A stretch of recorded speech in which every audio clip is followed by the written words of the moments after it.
Amigos queridos, com os nossos corações plenificados pelas vibrações dulçurosas do amor de Deus, aqui nos reunimos em torno do Evangelho de Jesus, a manifestação viva das leis para a humanidade da Terra, para que nossos passos possam ser conduzidos pelas sendas iluminativas do bem e da verdade. Quantos somos agradecidos, Senhor, pelas infinitas bênçãos a nós concedidas. Quantos somos agradecidos, Senhor, pelas horas felizes, onde somos convidados a vivenciar o amor e a desfrutar do bem. Quanto somos agradecidos, Senhor, pelas horas menos felizes, grandes desafios que nos chegam para esculpir em nosso íntimo a formosura da verdade, a experiência do amor e o testemunho da fé. Quanto somos agradecidos, Senhor, por este manancial de luz chamado doutrina espírita em nossas vidas. Sejamos fortes, vigorosos na nossa fé, para que possamos engrossar as fileiras dos trabalhadores espíritas cristãos que se alistam para regimentar caravanas socorristas em benefício de todos aqueles que cruzarem o nosso caminho. Seja este dia em nossas vidas um dia de trabalho, um dia de servir em nome de Jesus e de nos entregarmos com confiança e bom ânimo às tarefas a nós confiadas. Obrigada, amigos queridos. Obrigada, Senhor Jesus. E que assim seja, Mestre.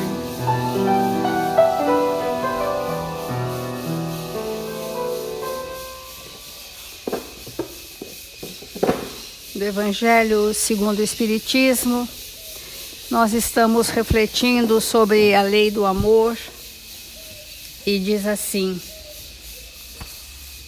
meus queridos condiscípulos, os Espíritos aqui presentes vos dizem por minha voz: amai bastante, a fim de serdes amados. Este pensamento é tão justo que nele encontrareis tudo que consola e acalma as penas de cada dia. Amar o próximo acalma as penas de cada dia. Amar ao próximo nos coloca acima da matéria. Amar ao próximo nos coloca numa posição de espiritualidade, ao que o Evangelho está nos convidando a espiritualizar a existência. E para que isso se faça, precisamos vencer totalmente o egoísmo. E o ensinamento maior para vencer o egoísmo é o sacrifício dos nossos interesses pessoais. Por que nós estamos falando da prece no capítulo da lei do amor e não no capítulo da prece ou no capítulo de outros? Porque para que a lei do amor se faça, nós precisamos ter hábitos espirituais. E um dos hábitos espirituais importantes para o espírito progredir é o hábito da comunhão espiritual nas esferas superiores, onde os padrões vibratórios do bem e da verdade brilham, nos encantam, nos alimentam e nos fortalecem, motivando o espírito a viver a experiência do bem. A prece, quando sentida, ela abre um caminho de comunicação com o plano espiritual superior, e é nessa oportunidade que os amigos espirituais responsáveis pela nossa reencarnação na Terra se valem desse momento de abertura e receptividade dos nossos sentimentos e onde a nossa vibração está num patamar mais elevado quanto possível, é que as intuições nos chegam para nortear momentos cruciais da nossa existência na Terra. Momentos decisivos onde estamos para usar o livre-arbítrio sobre fatos que nos chegam e que necessitamos, nesse momento, de um amparo e uma orientação. Os amigos espirituais nos orientam todos os dias através da prece. Todos os dias estão inoculando em nosso pensamento sábias intuições. E é importante que a gente tenha esse recurso de abertura, de receptividade, chamado prece, e para que a gente mantenha esse estado de sintonia mais apurado. Ontem nós começamos a uma reflexão sobre o Pai Nosso e que o Emmanuel no Fonte Viva nos traz essa compreensão importantíssima.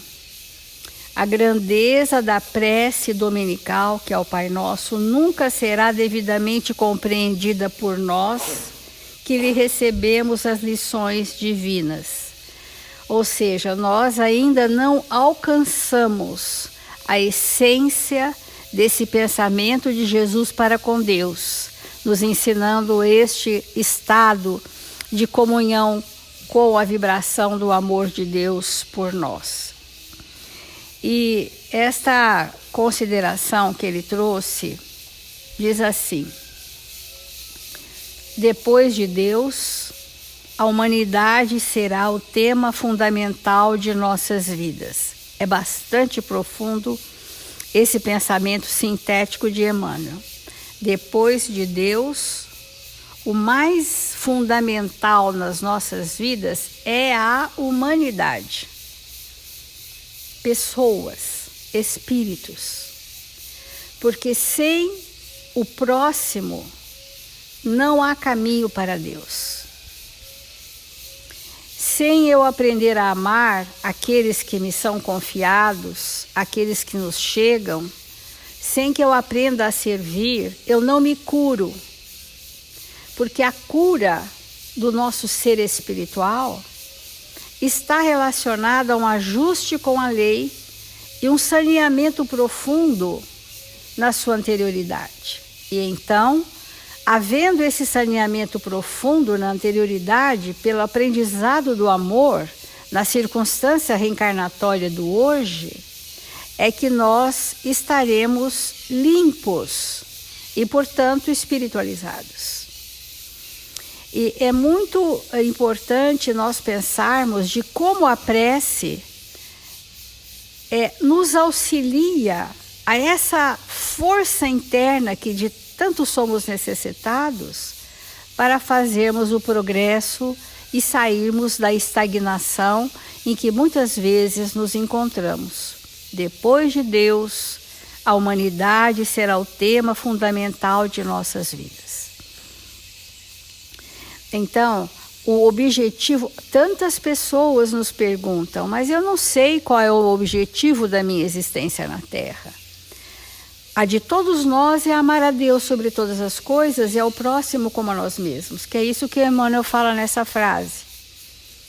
Eu preciso me pôr a amar aqueles que são desafiantes ou desafiadores, que são intrigantes, que são diferentes, que me estimulam a uma expansão da indulgência, da compreensão, para chegarmos ao perdão e sermos espíritos ditosos, espíritos felizes. Compreendemos as necessidades e as aflições, os males e as lutas de todos os que nos cercam, ou estaremos segregados no egoísmo primitivista. Veja que Emmanuel diz que não tem alternativa. Ou compreenderemos as necessidades e aflições, males e lutas dos que nos cercam. A compreensão é um processo profundo de sentir o tempo evolutivo daquele espírito e respeitá-lo e amá-lo mesmo assim. Ou não sairemos do egoísmo primitivista. Todos os triunfos e fracassos que iluminam e obscurecem a Terra pertencem-nos, de algum modo. E nós somos muito cheios de dizer: isso não me pertence, isso é problema do outro. E o Evangelho nos mostra que não, que o problema de um é nosso também, e que de alguma forma eu tenho responsabilidade sobre o mal que te acomete, que é uma visão sistêmica do universo. O que ele diz assim: os soluços de um hemisfério repercutem no outro. A dor de um hemisfério, de um continente, repercute aqui. Só os indiferentes não percebem a movimentação espiritual que estamos passando no planeta Terra. Só aqueles que estão ensimesmados não têm olhos de ver o que esse momento está significando, que não se resume numa mera pandemia, mas se resume numa convulsão planetária de desacomodação, para que o expurgo se faça, para que aquilo que estava apenas acomodado emerge no campo da percepção de todos nós, para nós entendermos quão importante é orarmos nesse momento em que atravessamos. A dor do vizinho é uma advertência para a nossa casa. Mesmo quando iniciou a pandemia, nós ouvíamos falar de alguém em outro continente. Depois, quando chegou para nós, veio devagarzinho, passo a passo, chegou nos nossos lares, nos nossos vizinhos, nas nossas famílias, nos nossos amigos, para determinar que o que acontece para a humanidade tem a ver com o nosso modo de ser. O erro de um irmão, examinado nos fundamentos, é igualmente nosso, porque somos componentes imperfeitos de uma sociedade menos perfeita, gerando causas perigosas e, por isso, tragédias e falhas dos outros afetam-nos por dentro. Isso a gente chama de corresponsabilidade, coparticipação. Porque se cada qual de nós fizer mesmo esse processo de espiritualização da sua existência, esse saneamento profundo, nós estaremos colaborando com o outro. Nós estaremos contribuindo com o planeta. Então, sem amor a Deus e à humanidade, não estamos suficientemente seguros na oração. Então, olha que fortíssima conclusão de Emmanuel. Sem amor a Deus, que é a causa primeira da nossa existência, e a humanidade, que são os dois temas fundamentais para o espírito, não estaremos suficientemente seguros na oração. Isso para dizer que os eremitas, para aqueles que se reclusam, para aqueles que acham que a oração é um ato isolado e que eles se isolam das intempéries do mundo, que não se misturam com a dor da humanidade, nós estamos no engano. Se nós não estivermos servindo ao próximo, a força da nossa prece será reduzidíssima a um petitório que, por certo, merecerá dos amigos espirituais uma resposta, mas não será aquele fulcro que vaza, que ultrapassa a densidade da psicosfera que estamos vivendo para estagiarmos o pensamento num outro patamar. Pai nosso, disse Jesus para começar, Pai do universo, nosso mundo. Sem nos associarmos aos propósitos do Pai, na pequenina tarefa que nos foi permitido executar, nossa prece será, muitas vezes, simples repetição do eu quero, invariavelmente cheio de desejos, mas quase sempre vazio de sensatez e de amor, conclui Emmanuel nessa profundidade de entendermos como é a nossa comunhão com Deus através do ato de servir o próximo.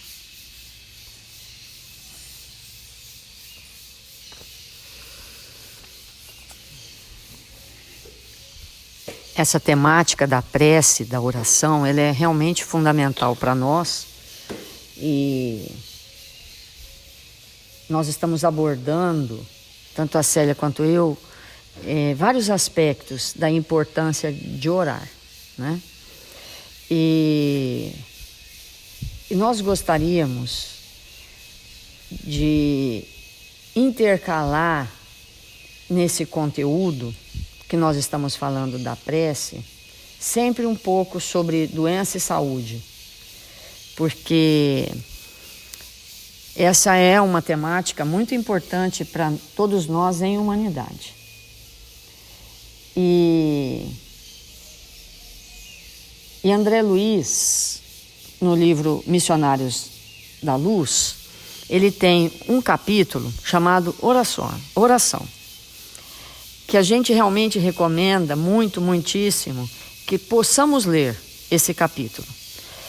E embora nosso intuito aqui no Evangelho não seja de maneira nenhuma fazer um estudo, e sim um Evangelho, e a diferença, sempre temos dito, que a diferença entre se fazer um Evangelho e se fazer um estudo é que no Evangelho nós buscamos acionar os sentimentos, enquanto que no estudo nós buscamos acionar um pensamento lógico, raciocinado, os nossos recursos intelectuais, que são de igual importância para todos nós, né? Mas o nosso objetivo, todas as manhãs, não é exatamente um estudo, mas um evangelho. Entretanto, é importante a gente abordar alguns aspectos que possamos entender mais, para que possamos entender mais profundamente. Então, hoje e talvez amanhã, nós vamos intercalar um pouquinho de estudo no Evangelho para dar um entendimento mais profundo desse contexto, oração e saúde, ou doença. Então, nesse capítulo, André Luiz, ele vai aprender e nos mostrar através do seu aprendizado o que é mesmo o vampirismo, o que são os micro-organismos que atingem o nosso perispírito e o nosso corpo físico. Ele vai falar disso. Ele vai falar de um tema bem importante que ele diz assim, da microbiologia psíquica. Olha esse termo, microbiologia psíquica. É muito importante nós compreendermos esse tema. Por quê? Porque hoje a Organização Mundial da Saúde reconhece que pelo menos 20% de todos os cânceres, de todo câncer, porque câncer é uma doença, né? Então a gente não existe cânceres, é câncer, né? Então, de todo câncer que existe no mundo, 20% são atribuídos aos micro-organismos ou vírus. Então, só para dar um exemplo, né? A gente sabe que o HPV, que é um vírus, a hepatite, a H. pylori, né? Que é aquela bactéria que infecta o estômago, e tantos outros, né? 20% do câncer do mundo advém de micro-organismos ou vírus. É lógico que vai chegar um momento que esse número talvez chegue quase perto dos 100%. Né? Que investigações mais aprofundadas acabe concluindo lá na frente que nós realmente somos infectados por partículas ou por micro-organismos que vão causar os processos neoplásicos, né, de neoplasia. E André Luiz, nesse texto, ele vai mostrar, vai elucidar para nós questões muito importantes sobre essa microbiologia psíquica.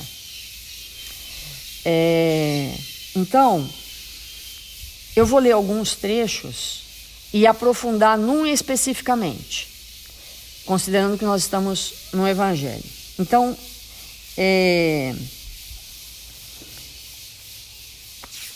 ele conta a história de uma senhora que era bastante evangelizada, uma senhora cristã, que se une a um rapaz. Ela é jovem ainda e ele também. Ela se une a um rapaz e eles, André Luiz e os instrutores espirituais, vão visitar aquele lar, em que existia ali uma senhora, esposa, que se dedicava à prece. Então nós vamos pegar esse ponto para conversarmos. Então, ele diz assim: o lar não é somente moradia dos corpos, mas, acima de tudo, a residência das almas. O santuário doméstico, que encontre criaturas amantes da oração e dos sentimentos elevados, converte-se num campo sublime das mais belas florações e colheitas espirituais. Nosso amigo, então, está falando do rapaz, nosso amigo se desequilibrou ainda nas bases legítimas da vida, depois de extremas vacilações levianas experiências na primeira mocidade. Então ele vai dizer que aquele jovem, na primeira mocidade, desvairou o seu pensamento e as suas atitudes em campos da sexualidade, e depois ele vai explicar isso mais para frente, e se contaminou. Se contaminou, isso é bem importante da gente entender, da microbiologia psíquica. No entanto, sua companheira, mulher jovem e cristã, garante-lhe a casa tranquila com sua presença pela abundante e permanente emissão de forças purificadoras e luminosas de que seu espírito se nutre. Então, ele não entra, esse jovem não entra numa derrocada de pronto, porque ele se liga a uma esposa que cumpre seus deveres no seu lar, de mulher, de mãe, de esposa, com a prece, e com isso protege esse irmão que traz essas características. E aí, durante a noite, eles vão visitar esse lar. Eu gostaria de ler, embora seja longa, para a gente entender algo bem importante. Enquanto ele se mantinha insulado em si mesmo, eu observava a delicada cena. A esposa desligada do corpo sentou-se à cabeceira e no mesmo instante o rapaz, como que se estivesse ajeitando os travesseiros, descansou a cabeça em seu regaço espiritual.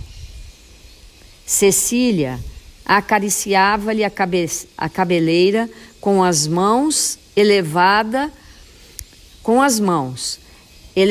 os olhos ao alto, revelando-se em fervorosa prece.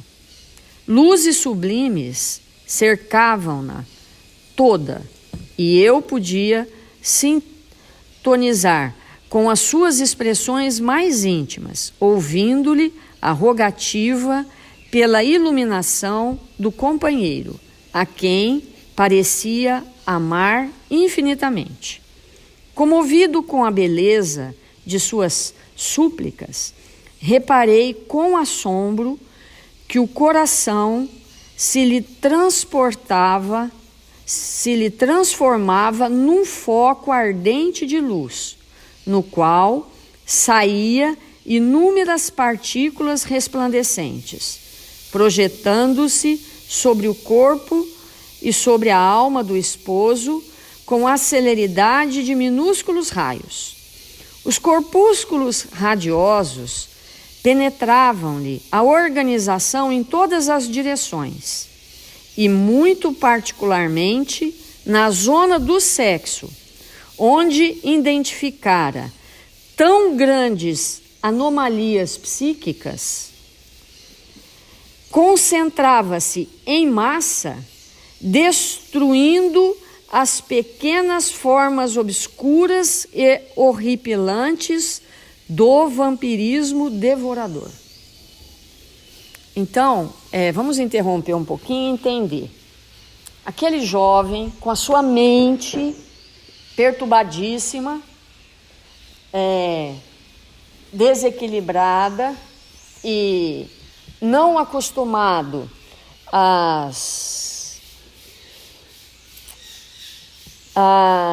disciplina necessária para conter os nossos impulsos menos felizes, ele acumulava ao redor do seu centro genésico corpúsculos, vibriões, elementos psíquicos ali na sua área genésica que devoravam de forma criminosa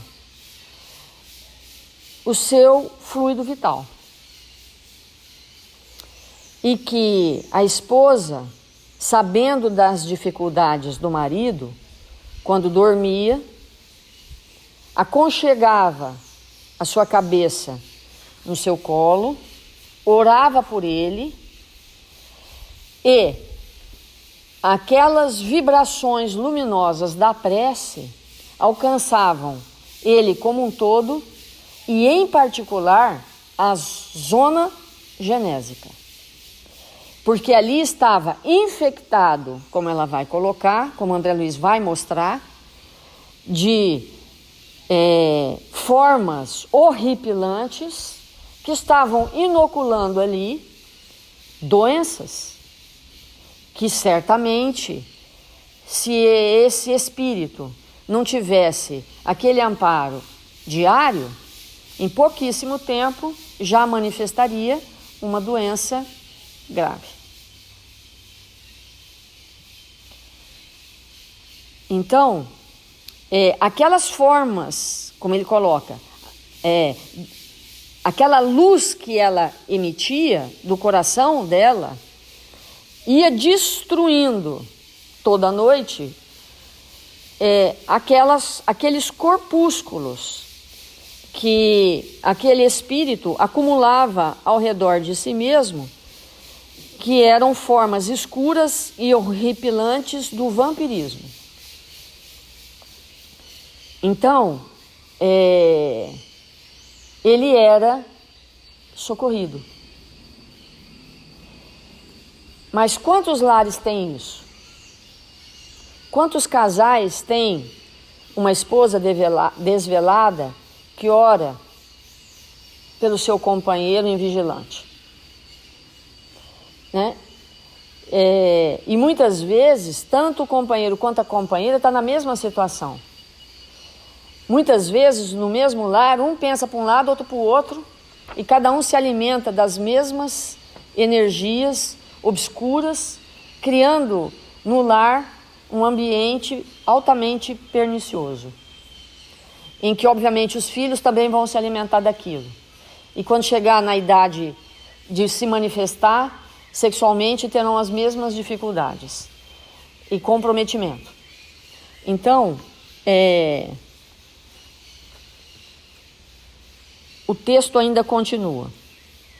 O rapaz, como se houvera atingido um oásis, perdera a expressão de angustioso cansaço.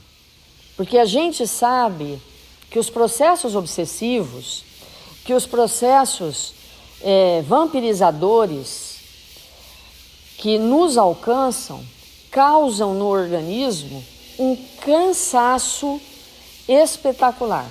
E muitas vezes a pessoa atribui, foi por causa daquela reunião, foi por causa daquele trabalho, foi por causa daquela situação, foi por causa de um dia corrido. E na verdade, no fundo, quando nós vamos auscultar o espírito, ele realmente, muitas vezes, tem um cansaço, um processo de ociosidade suprema no seu campo vibratório, em função das energias que são cotidianamente sugadas por esses organismos horripilantes, por esse processo de vampirização que se processa no campo da sexualidade. Nós sabemos que a energia sexual é uma energia altamente criadora, fundamental para a nossa vida na Terra, e que é dessa energia que nós recorremos para fazer as coisas mais belas e extraordinárias que nós vamos deixar como patrimônio para o mundo que nós vivemos. Então, aqueles espíritos que são vampirizados nessa área, e aqui, obviamente, ela está tratando da questão da sexualidade, mas nós poderíamos imaginar um outro casal em que a mulher socorre o esposo nos vibriões que vão estar alojados no cérebro, porque aquela mente é uma mente pervertida que estabelece estratégias e situações das mais difíceis que se possa imaginar, e ali se instala igualmente esses vibriões que vão afetar aquela zona. Outros é o coração, outros é o fígado, e assim sucessivamente os órgãos do corpo, as regiões que cada um de nós, os espíritos que são altamente raivosos, altamente coléricos, que não suportam nada, que são irritadiços, aquelas áreas vibratórias do fígado, do pâncreas, são altamente suscetíveis a esses tipos de vibriões. E ali vão se instalar doenças, enfermidades gravíssimas, que são estruturadas por esses micro-organismos. E cada um de nós tem a nossa suscetibilidade e corresponde a um órgão. Então, o fato é que se nós mesmos pudéssemos ver com os nossos olhos o que está acontecendo ali naquela área, a gente sairia correndo da gente mesmo. Nós sairíamos gritando por aí, enlouquecidos de ver o que se passa conosco. E que lá na frente, sem nenhuma sombra de dúvida, isso vai ser um câncer, isso vai ser um aneurisma, isso vai ser um problema degenerativo, isso vai ser alguma coisa dessa natureza. Porque vamos analisar com muita profundidade os infinitos casos que nós temos de Alzheimer, em que os espíritos que com a sua mente têm um processo de superioridade, de rebaixar o outro, de egoísmo, tem um processo muitas vezes de crítica em relação à cor do outro, ao jeito do outro ser, preconceitos. Tudo isso são situações que nós vamos acumulando no nosso cérebro, elementos dessa natureza que ele está explicando aqui, que vão constituir lá na frente doenças que não vão ter cura, que não serão curáveis. Então, esse movimento que os espíritos superiores fazem para nos mostrar que o processo da prece de alguém ou de nós mesmos nos auxilia né? Então, por exemplo, quantas vezes aqui no passe, quando a gente está dando o passe, chega alguém que está perturbado sobre algum aspecto, às vezes sexual, às vezes emocional, às vezes mental, né? Enfim, os espíritos se aproximam daquele centro de chakra, do chakra ali, né? Seja o coronário, seja o laríngeo, seja qual for, os espíritos se aproximam e jorram vibrações iluminadas que a gente fala assim, nossa, aquilo é um sol, literalmente, é um sol. E naquele momento, aqueles espíritos abnegados limpam aquela zona, aquela área comprometida, destroem literalmente aqueles vibriões. E aí André Luiz, no mesmo texto, ele pergunta se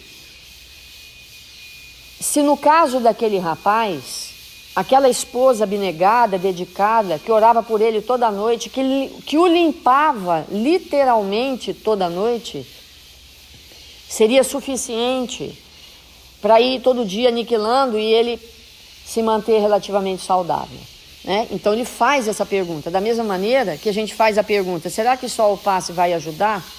Será que se a pessoa for lá... Bom, se ela não for é pior, obviamente, né?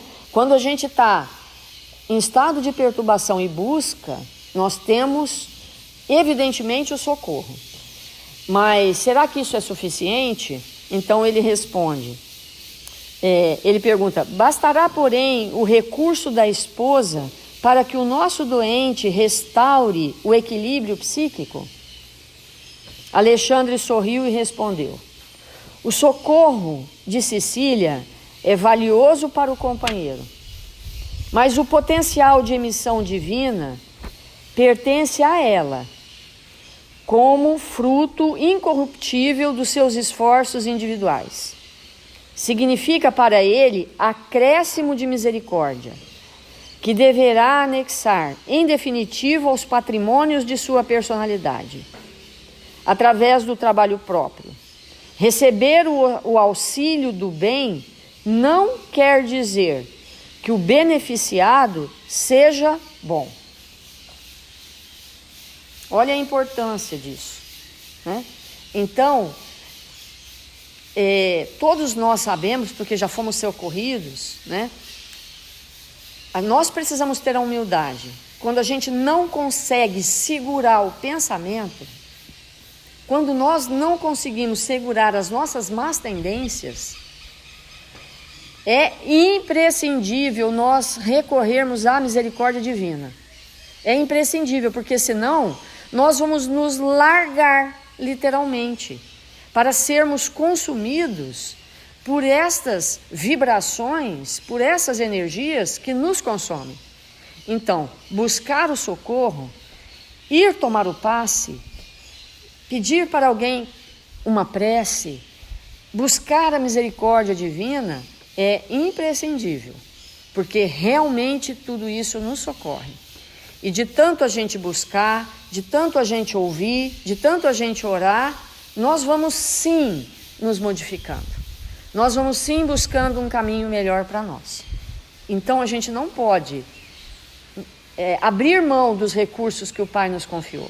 Quantos espíritos por aí, 100% materializados, distantes absolutamente de qualquer religião, vivendo na absoluta materialidade, não indo buscar esses recursos, em tenridade entra em processo de colapso orgânico, porque não vão buscar esses recursos que nós já conhecemos.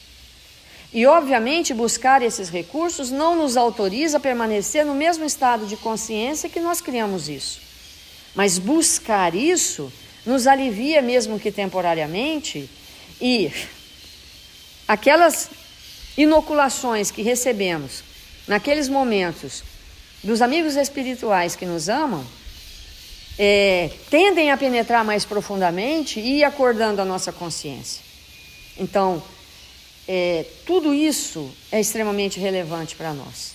esse entendimento da misericórdia divina e entender que a cada segundo de um pensamento desequilibrado, contrário às leis divinas, nós estamos sim buscando no ambiente que nós nos encontramos os elementos que vão instalar na nossa intimidade a doença. Então esse é um processo que a gente vai ainda conversar mais um pouco amanhã. Vamos fazer a nossa prece.